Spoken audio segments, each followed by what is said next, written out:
Hello there. You are listening to Revenue Insights. Today, I've got a special episode for you. Over the past month, we have analysed over $54 billion worth of revenue. That constitutes over 4.2 million opportunities, over 1 million hours of sales conversations from over 530 companies. We've done our usual process of trying to understand where sales teams are and how sales teams were performing over the past 12 months. And this year, we've taken particular interest in trying to understand what attributes are separating top performers from the rest of the team. So this episode covers a lot of our findings and was originally recorded as an early release at the Pavilion CEO Summit in Scottsdale, Arizona at the end of January. We've since come out with the full report that I'll put in the show notes below, but figured people enjoy digesting the findings in different ways and different formats. So we're re-uploading the episode here for everyone to enjoy.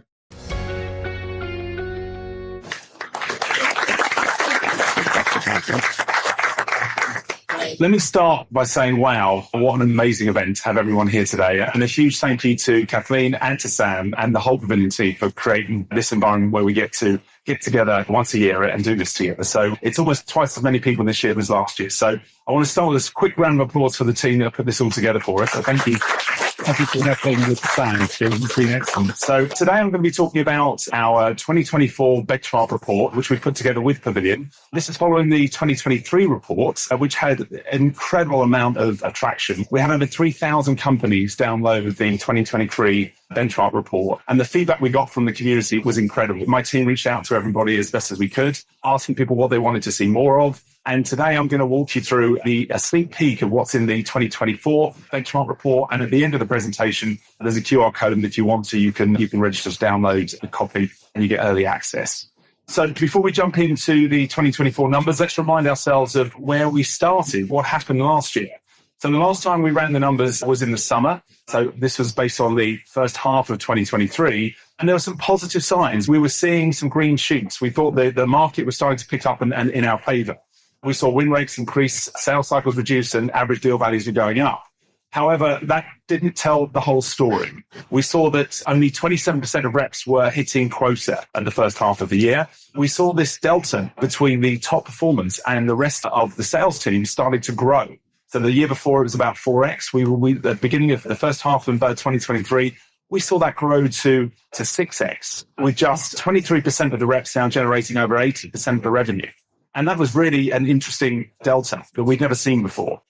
We also saw more deal slippage than we'd ever seen before. Nearly 40% of opportunities that we analysed had slipped past the predicted close dates, which again was higher than we'd ever seen before.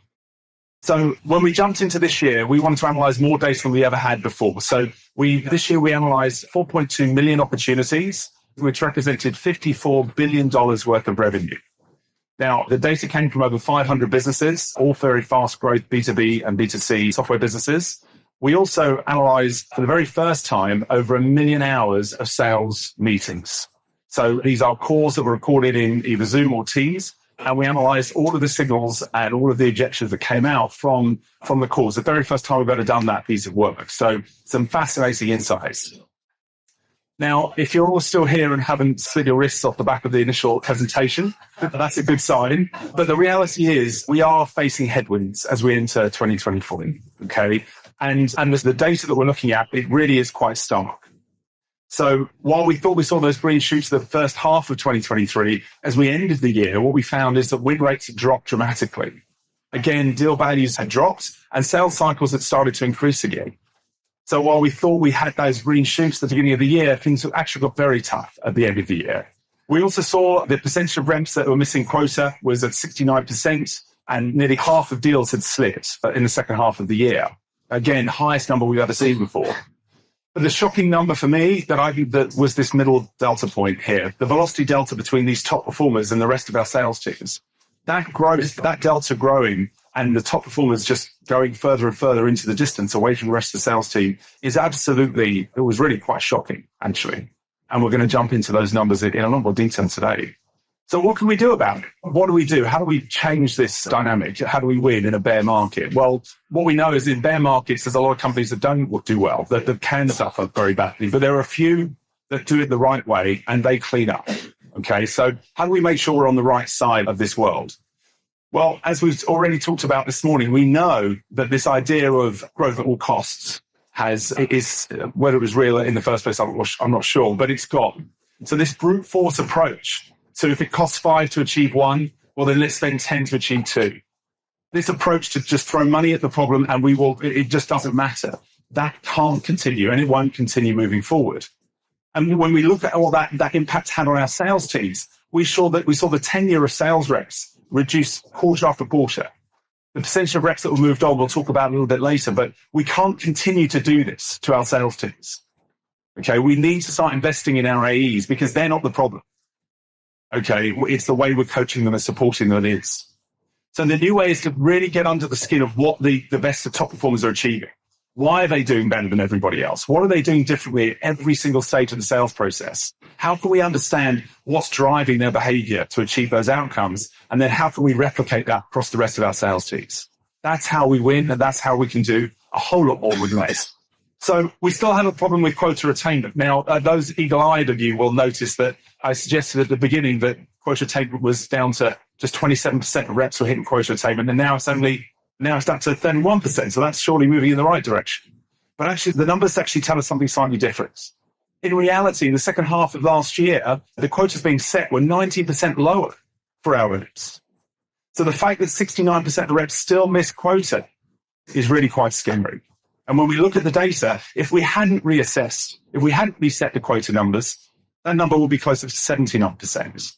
We also saw this gap between the top performers and everybody else really grow, with just 17% of the reps now generating over 80% of the revenue for our businesses. Now, that's not healthy for our business.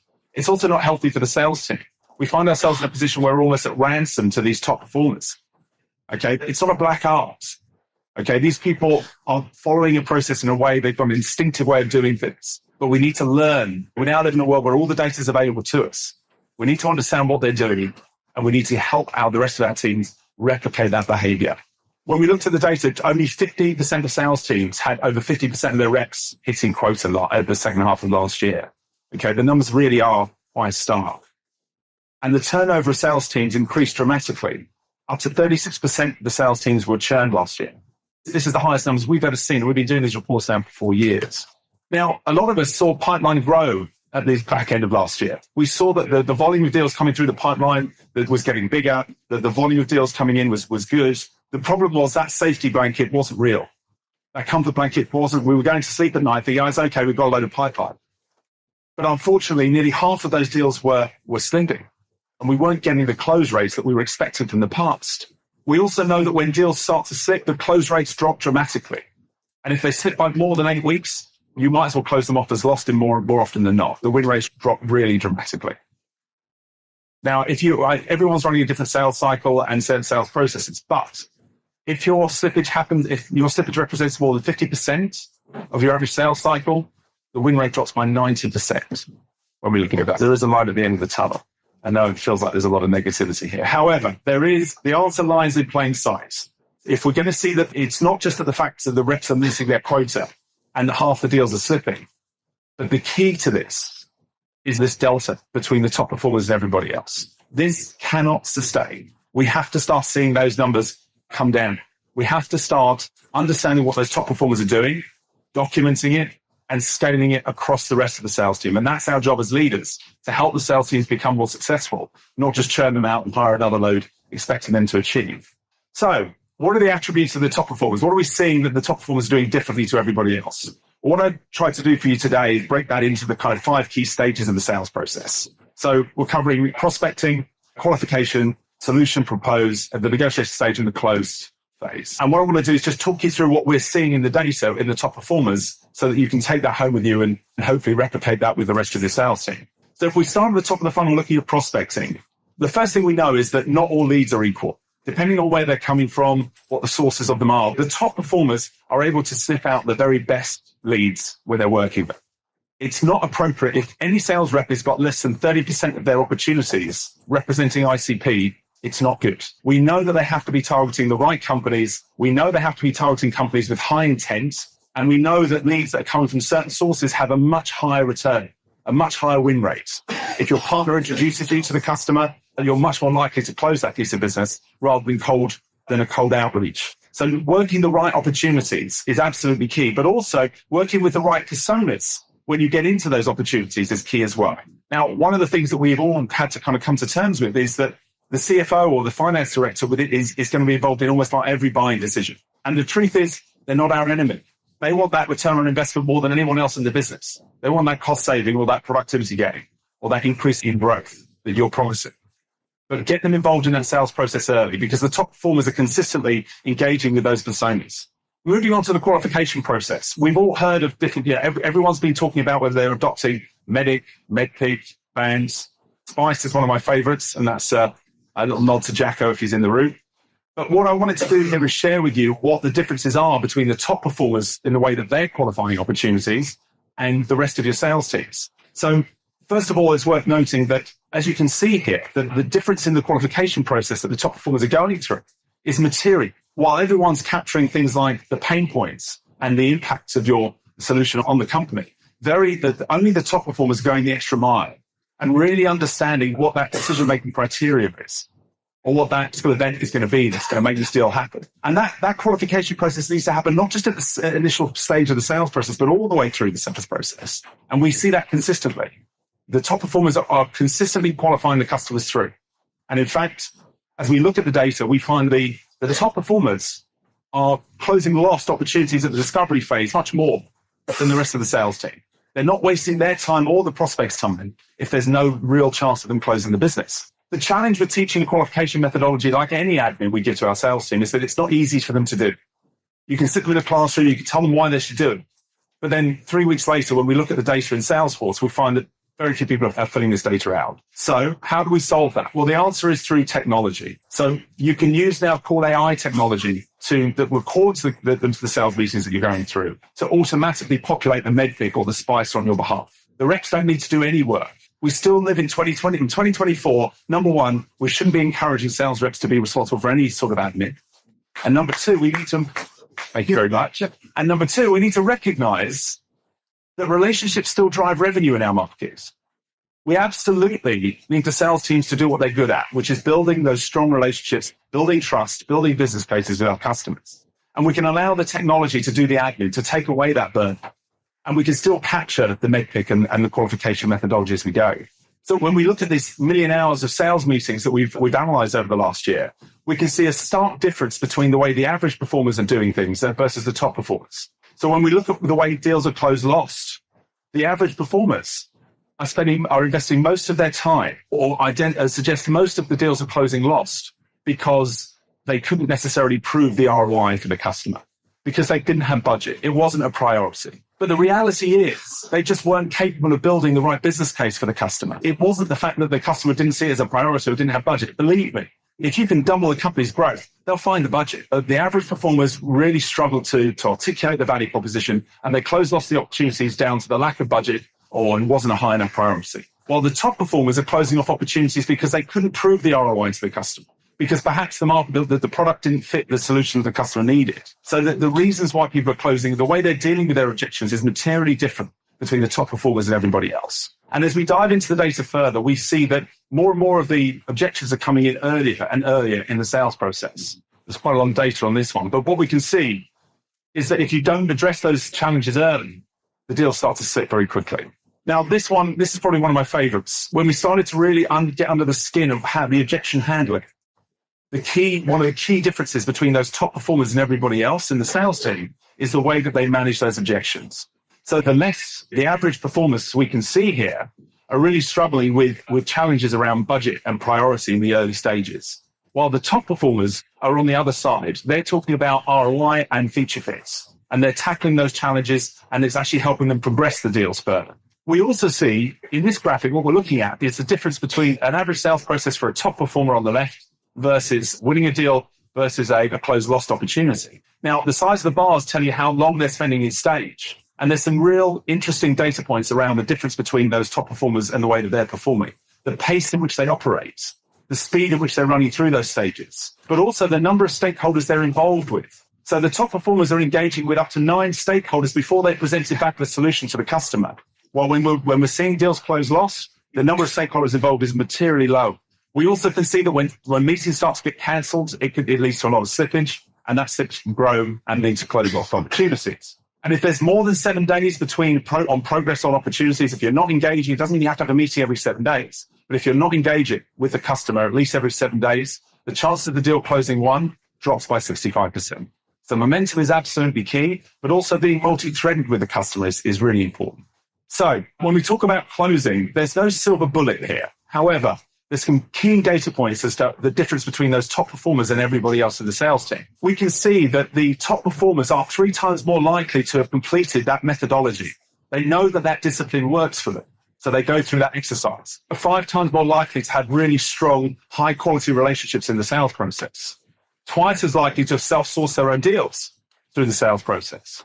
And nearly 5 times as likely to have the economic buyer engaged before they're presenting back the solution. We also see that they're 4 times more likely to update the opportunity every week and progress at pace.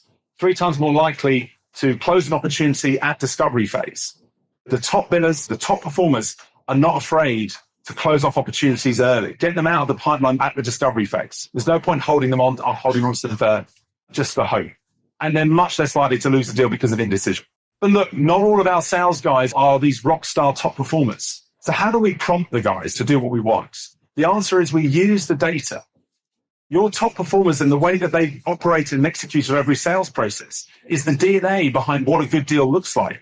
And we can use that DNA, we can use that benchmark to prompt the sales reps across the business on their own individual deals. And we can do it wherever they live. They can have it in Salesforce, they can have it in Teams. Here we can see in Slack, we've got alerts coming through where we're prompting them to say, look, you've been at this current stage for too long, or we haven't engaged with this particular persona. All of these can be done in deal rooms that are virtually created automatically for the sales teams inside whichever environment they're choosing to work. So to summarize, to replicate the top performers' behavior, number one, we need to understand what target accounts we should be going for. What does good look like? Which personas, which accounts represent ICP, and can we identify high intent accounts? Okay, really important that we're only targeting businesses that are really buying what we want to sell. We need to be ruthless in the way we qualify our opportunities. These qualification methodologies work and it's consistent. It has to happen, not just at the initial stage. It's not a box ticking exercise. Well, I kind of know who the economic buyer is. It's fine. We'll just keep going. You need to continue to use the qualification methodologies. And you're doing it to support the customer as well as the salesperson. We need to get better at coaching our reps to handle these objections. Objection handling was the key differentiator when we analyzed this 1 million hours of sales calls. The top performers give their customers comfort and confidence that they have understood their pain and that they're able to address their concerns or their objections as they come up. And actually, by dealing with the objections in a correct manner, you can speed up the sales process. But we have to teach the rest of the sales team how to deal with those objections. Being multi-threaded still works. Relationships still drive revenue. Measure those relationships. Understand how multi-threaded you are. What is there a difference between, if you're at the end of a sales process and you're not on texting relationship with your customer, there might be something wrong. And then finally, proactively manage these opportunities. Get them out of the sales process if they're not right. Can't believe we got through it in the time. So that's the presentation. That's a snippet of the insights you're going to find from the report. The report is available exclusively to Pavilion members for the first 2 weeks. So if you scan and register, you'll be sent a copy over the next couple of weeks. Thank you very much for all of your time.